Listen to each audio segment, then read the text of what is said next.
ഒരിക്കലും ന്യായീകരിക്കാനാവില്ല. കോൺഗ്രസ് പാർട്ടി ഉചിതമായ തീരുമാനം ഉചിതമായ സമയത്തെടുത്തു. ആ തീരുമാനം മുഴുവൻ ശരിയായിരുന്നു. ആ തീരുമാനം ലംഘിച്ചത് അയാൾ ഒറ്റയൊരുത്തനാണ്.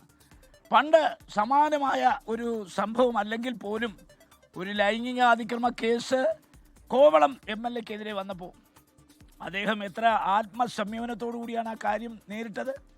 അദ്ദേഹം എല്ലാ വിവാദങ്ങളിൽ നിന്നും ഒഴിഞ്ഞു നിന്ന് ഇരയെക്കുറിച്ചോ മാധ്യമപ്രവർത്തകരെ കുറിച്ചോ ഒരക്ഷരം ഉരിയാടാതെ അദ്ദേഹം ആത്മസംയമനം പാലിച്ചുകൊണ്ട് എന്താ സംഭവിച്ചത്? വീണ്ടും അദ്ദേഹത്തിന് അസംബ്ലിയിൽ തിരഞ്ഞെടുക്കപ്പെടുവാൻ സാധിച്ചിട്ടുണ്ട്. കേരളത്തിലെ മുഴുവൻ കോൺഗ്രസ് നേതാക്കന്മാർക്ക് ഉള്ളതിനേക്കാൾ ജനകീയ സ്വാധീനം തനിക്കാണെന്ന് വരുത്തി തീർക്കാൻ അദ്ദേഹം ഹീനമായ മാർഗങ്ങൾ ഉപയോഗിച്ച് ആണ് PR വർക്ക് നടത്തിയത്. അതിൻ്റെ ഫലമാണ് ഇപ്പോൾ കിട്ടിയത്. കേരളത്തിലെ കോൺഗ്രസ് പാർട്ടിക്ക് ഒരു ധാർമ്മികതയുണ്ട്. ആ ധാർമ്മിക മൂല്യങ്ങളെ മാനിക്കുന്ന ആർക്കും അയാൾ ചെയ്ത പ്രവൃത്തിയോട് ഒരിക്കലും യോജിക്കാനാവില്ല. നിയമത്തിൻ്റെ വഴിക്ക് പോകുന്നു. നിയമം എന്താണ് ചെയ്യാൻ പോകുന്നത് നമുക്ക് എല്ലാവർക്കും അറിയാം.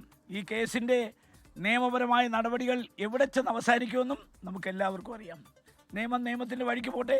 പക്ഷെ അതല്ലല്ലോ ഈ രാജ്യത്ത്, നിയമമല്ലല്ലോ പ്രശ്നം. നമ്മുടെ രാജ്യത്ത് ജനാധിപത്യ മൂല്യങ്ങൾ ഉയർത്തിപ്പിടിക്കണം, ധാർമ്മികത ഉയർത്തിപ്പിടിക്കണം. പ്രത്യേകിച്ച് വലിയ രാഷ്ട്രീയ ഭാവി ഉണ്ടായിരുന്ന ഒരു ചെറുപ്പക്കാരൻ സ്വയം ആ ഭാവി ഇല്ലാതാക്കാൻ വേണ്ടി അദ്ദേഹം നടത്തിയ നീക്കങ്ങളെ ഞാൻ അങ്ങനെയാണ് കാണുന്നത്. അതുകൊണ്ടാണ് ഞാൻ ആദ്യമേ പറഞ്ഞത് വടി കൊടുത്ത് അടി വാങ്ങിക്കുകയാണ് ചെയ്തത്. കാരണം ഇന്ന് ഈ ഇര മുഖ്യമന്ത്രിയെ പോയി കാണാനും പരാതി കൊടുക്കാനും ഇടയാക്കിയത് അദ്ദേഹത്തിൻ്റെ ഒറ്റ പ്രവൃത്തി കൊണ്ടാണ്. നേരെ മറിച്ച് ഈ KPCC സ്വീകരിച്ച നടപടി, പാർലമെൻ്ററി പാർട്ടി സ്വീകരിച്ച നടപടി, അത് ശിരസ വഹിച്ച് കുറേ കാലത്തേക്ക് അദ്ദേഹം മാറി നിന്നിരുന്നെങ്കിൽ കുറേ കഴിഞ്ഞ് അദ്ദേഹത്തിന് തിരിച്ചു വരാൻ സാധിക്കുമായിരുന്നു. ഇതൊരിക്കലും തിരിച്ചു വരാനാകാത്ത രീതിയിൽ അദ്ദേഹം മാറിക്കഴിഞ്ഞിരിക്കുകയാണ്. അതിൻ്റെ ഉത്തരവാദിത്വം കോൺഗ്രസ് പാർട്ടിക്കില്ല, പാർലമെൻ്ററി പാർട്ടിക്കില്ല. അതിൻ്റെ ഉത്തരവാദിത്വം ഒരാൾക്ക് മാത്രമാണ്. അതുകൊണ്ട് ഒളിഞ്ഞും തെളിഞ്ഞും അദ്ദേഹത്തെ ആരൊക്കെയാണോ കോൺഗ്രസ് പാർട്ടിയിൽ നിന്ന് സഹായിച്ചത് അവരെല്ലാം അവരുടെ നിലപാടുകൾ മാറ്റി ചിന്തിക്കണം. കാരണം ഇത്തരം വ്യക്തികളെ ഒരിക്കലും ന്യായീകരിക്കാൻ ആരും തയ്യാറാകരുത്. പൊതുവേ ഒരു ചൊല്ലുണ്ടല്ലോ, നാറിയവനെ ചുമന്നാൽ ചുമന്നവരും നാറും. അതുകൊണ്ട് കോൺഗ്രസിൻ്റെ പ്രതിച്ഛായയ്ക്ക് കളങ്കമേൽക്കാതിരിക്കണമെങ്കിൽ പാർട്ടി സ്വീകരിച്ച നടപടിയെ ന്യായീകരിക്കാനും ഒറ്റക്കെട്ടായി ആ നടപടിയോടൊപ്പം നിൽക്കാനും കേരളത്തിലെ മുഴുവൻ കോൺഗ്രസ്സുകാരും തയ്യാറാകണം. കോൺഗ്രസ് ഇക്കാര്യത്തിൽ ഒരു അപരാധവും ചെയ്തിട്ടില്ല. അതുകൊണ്ട് കോൺഗ്രസ്സിന് ഇതിനകത്ത് പശ്ചാത്തപിക്കേണ്ട കാര്യമില്ല, പ്രായശ്ചിത്തം ചെയ്യേണ്ട കാര്യമില്ല. പശ്ചാത്തപിക്കുകയും പ്രായശ്ചിത്തയും ചെയ്യേണ്ടത് ഒരൊറ്റ വ്യക്തിയാണ്. അയാൾ ഇനിയെങ്കിലും അതിന് തയ്യാറാകണമെന്നാണ് ഒരു പൊതുപ്രവർത്തകൻ എന്ന നിലയ്ക്ക് എനിക്ക് പറയാനുള്ളത്.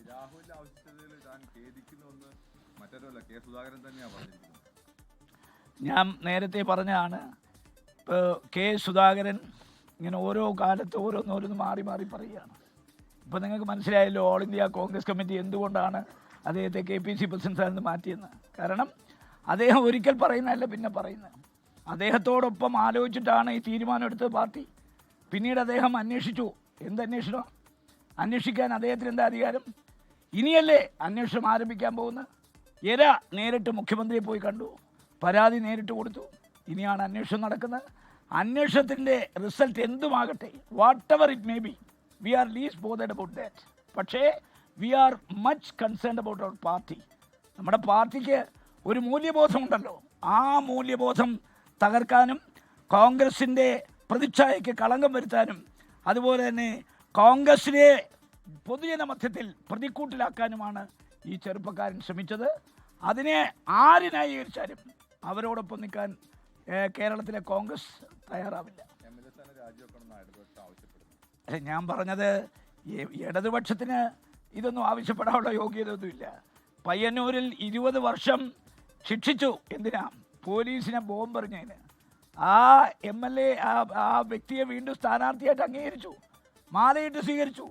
പിന്നെ മുകേഷ് എവിടെ നിൽക്കുന്നു? അപ്പോൾ സമാനതകളില്ലാത്ത പ്രവർത്തികൾ മാർക്സിസ്റ്റ് പാർട്ടി ചെയ്തിട്ടുണ്ട്. ഇന്നലെ മുഖ്യമന്ത്രിയെ കാണാൻ പോയല്ലോ പെൺകുട്ടി.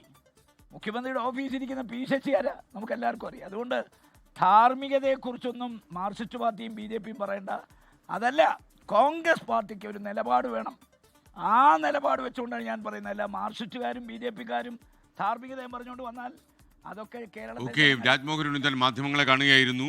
ലോകത്തെവിടെയായാലും ഏത് സമയത്തും 24 വാർത്തകളും ഓഗ്മെന്റഡ് റിയാലിറ്റി പാക്കേജുകളും എക്സ്പ്ലെയിനറുകളും വിശദമായി കാണാൻ ഞങ്ങളുടെ യൂട്യൂബ് ചാനൽ നിങ്ങൾക്ക് സബ്സ്ക്രൈബ് ചെയ്യാം.